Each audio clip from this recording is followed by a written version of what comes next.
All right, you guys, welcome back, everybody. Hurricane season is cranking up again. We just had Tropical Storm Andrea across the middle of the Atlantic yesterday afternoon.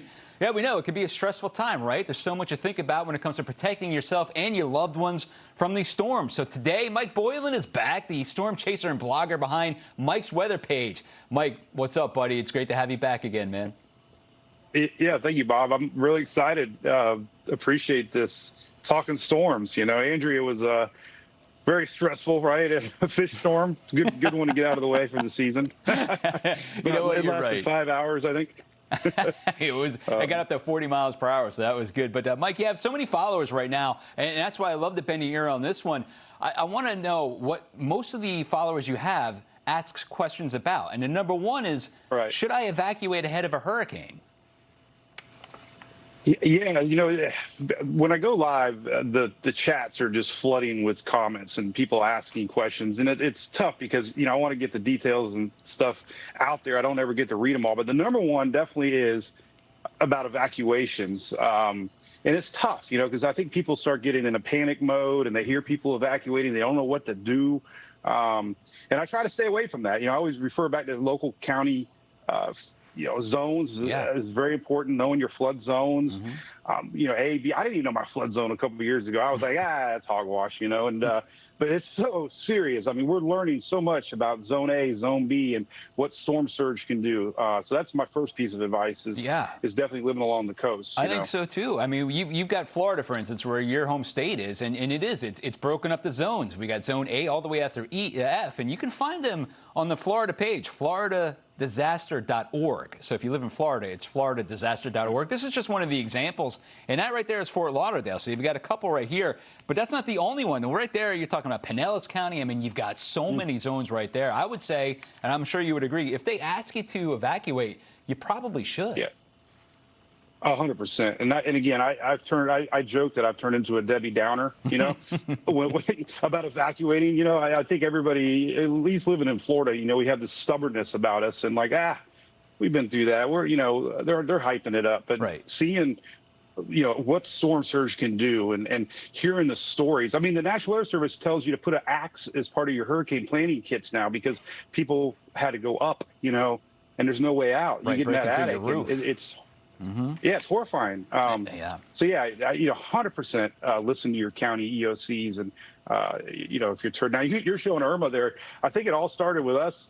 Really was Charlie. You know, everybody evacuated the coast to go to Orlando, and the darn storm turned and hit Orlando. Right. You know, that was the one. And Irma. Yeah, in Irma, the whole state evacuated. So the one thing our states do, and I don't know about others, is they're recommending evacuate tens of miles, not hundreds of miles. And I think we all learned with Irma. Like, so the question I pose to everybody is, what is your thinking on why do you want to evacuate? Because if you're trying to get away from the winds, they're going to follow you. You got to go way far away because we've seen hurricanes go hundreds of miles inland. I mean, traditionally, what you want to do is you want to take a 90-degree angle from where the actual path is, right? You would just want to go laterally away from it. Because you're right. You talk about Helene. Let's say you were trying to evacuate from the Florida Panhandle up to areas like Atlanta or North Carolina. It followed you right up there with the heavy rain. It's scary. I mean, the Florida Peninsula, if you go south, you have nowhere to go. That storm takes a turn like Ian did. So it is stressful. You know, I think the water is the number one thing. I mean, the water inland flooding is huge. Just the water is everything. Yeah, you know, let's get to that flooding. You were talking about the flooding before. People want to know if they live in a floodplain. You just found out, and you can go to the FEMA website. They've actually got that for you, FEMA.gov/flood maps, and you can type in your address on that website, and it'll tell you if you're in a floodplain or not. So I think, to me, that's one of the most important things to know. Exactly. And I was just on there right before because I knew that's what we were talking about, and I haven't even really, you know, looked at it. Now, it's confusing. I'm looking at this map, and I'm a weather guy, and it's a little hard to figure out.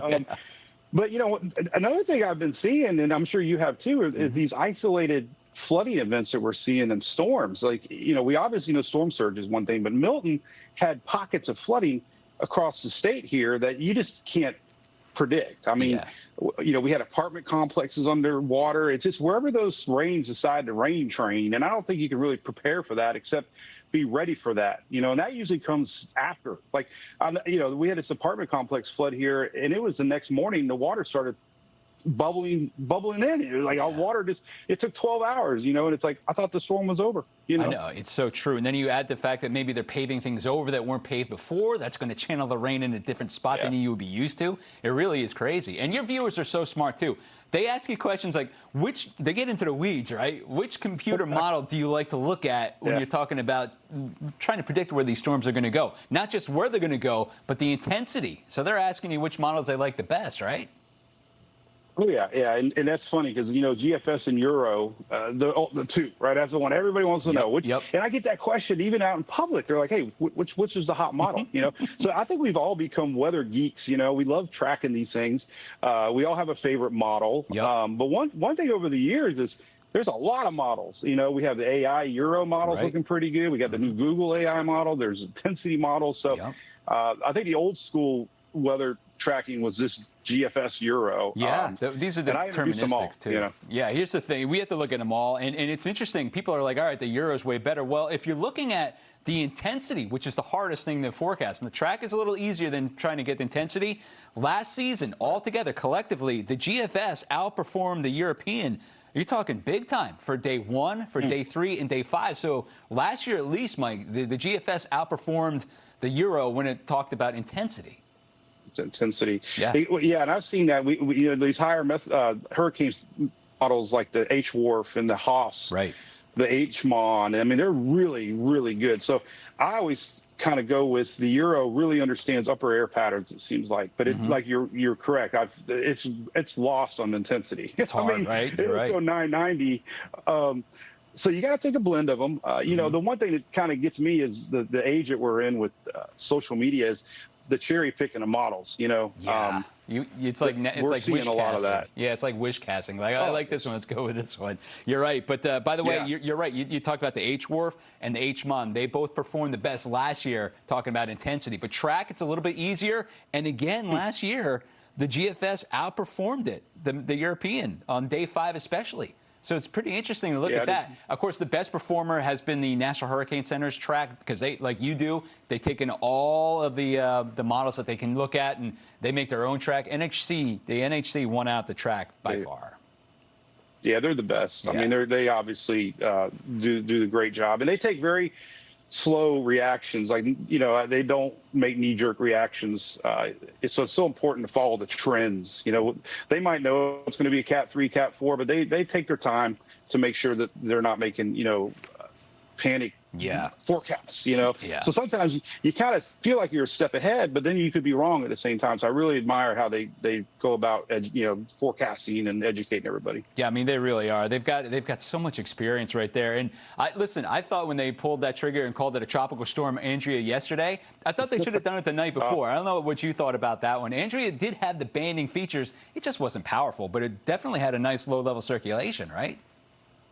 Oh, 100%. I love the, you know, RGB infrared satellite to see the lower level winds, upper level winds, and you can see that shear chopping that convection off.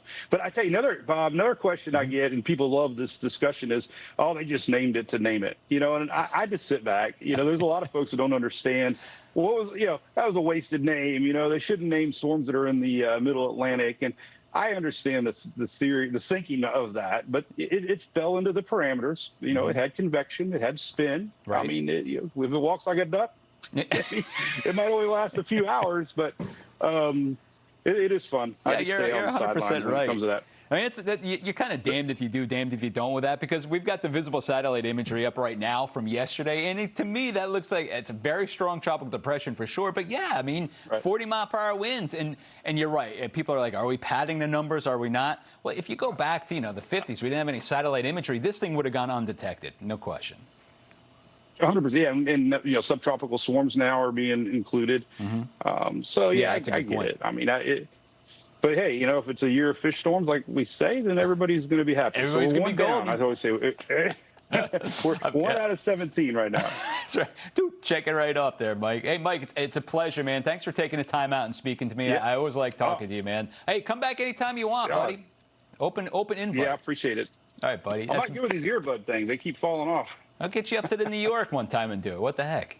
You can sit right next That to would me. be a lot easier. Yeah, I right. give away sodas when I do that. So when you come on up, I like soda. that's how I bribe you. Anyway, Mike from Mike's Weather Page, thanks a lot, buddy, for coming on. And we'll talk to you again throughout the year, man. Thank you.